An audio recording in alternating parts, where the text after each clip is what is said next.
Higher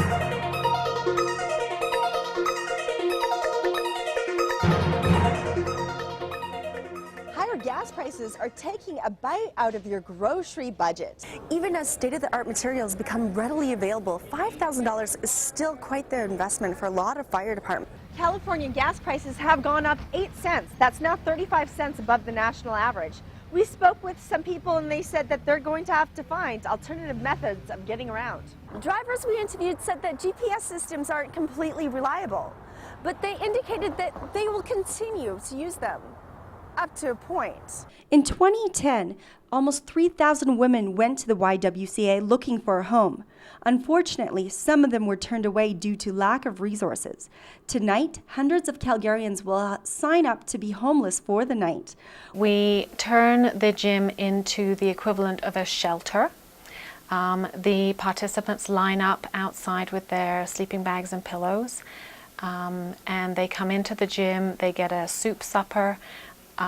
We provide a mat for them. The experience is meant to emulate what it would be like to be homeless. From waiting in line outside the YWCA, to the worn-out gym floor, to the dingy mats to sleep on, the experience could be a jolt into the reality of homelessness for some. About 60% of the women we serve has some point in their lifetime sustained spousal abuse. But our program is not just for women who have experienced spousal abuse or who are fleeing violence. Our program is for any woman who's homeless. Recently, the YWCA received a generous grant from the Home Builders Association in order to help provide 14 new beds in the YWCA for women and children. In the meantime, come Friday night, people are going to be sleeping on the floor of this gym in hopes to provide more support for these women and children around Calgary. Round zero for Groundhog Day is held in Balzac, Alberta. Balzac Billy, the groundhog, may not actually be a groundhog, but he's just as accurate as any groundhog anywhere in North America today. Balzac Billy boasts an 87% accuracy rate. But then again, he's been doing this job for quite some time now. For about 30 years has been coming out of his burrow and letting us know what the weather's going to be like. So he's just a really important member of the Balzac community, and so we're excited to be able to welcome him back to Balzac every spring. It looks like there's going to be more winter in forecast for Calgary. Balzac Billy today saw his shadow. For St. Newsfile, I'm Rochelle Lowen. Other airlines have been charging for luggage fees for quite some time now. The reason why WestJet is charging is because they're hoping to change guest behavior.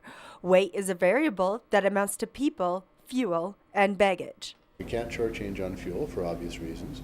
We don't want to shortchange on people because we want to fill the airplanes. But baggage is a variable. So one of the things we're hoping to be able to do is change behavior on the part of our guests. Hopefully they'll think and consolidate maybe 2 bags into one. WestJet estimates the fee will only affect about 25% of its customers. Not surprisingly, the travelers we spoke to said that they'd rather not endure the extra fee on top of the fees they've already paid to fly. For St. Newsfile, I'm Rochelle Lowen. Fine crystal that is usually held up filled with wine or champagne is now in the hands of an auctioneer. These are the last days for Trattoria Aqua, a popular La Jolla restaurant that is closing its doors. And if you're slow, you can send people home, you can buy less, but when you have a fixed rent, you have to live with that regardless of how busy you are. Memories of first dates, engagements, and weddings. But owner Mike McGrath says high rent and a struggling economy is taking a bite out of dining, even as his phone rings off the hook for Valentine's Day. Yes, very much so. We probably turned away 200 people in the last few weeks.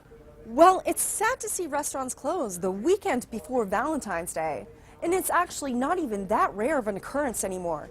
This is the 937th restaurant to close this year in San Diego and area.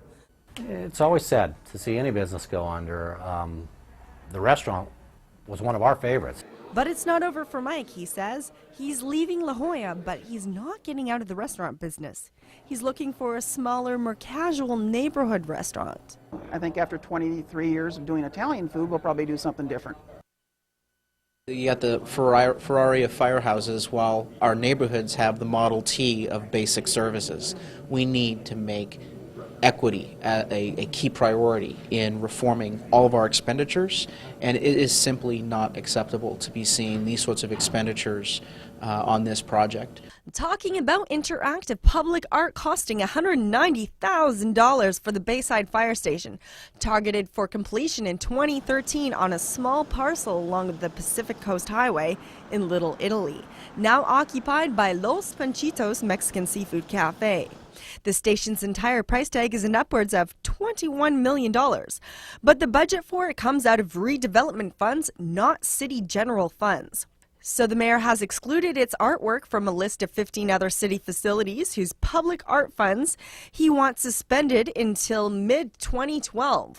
Well, the folks at Los Panchitos aren't upset that the restaurant is going to be turned into a firehouse. What they are upset about, however, is the fact that the city is planning to spend this much money on public artwork. I don't think they should invest all that money. It's just a fire station. They can put into something else.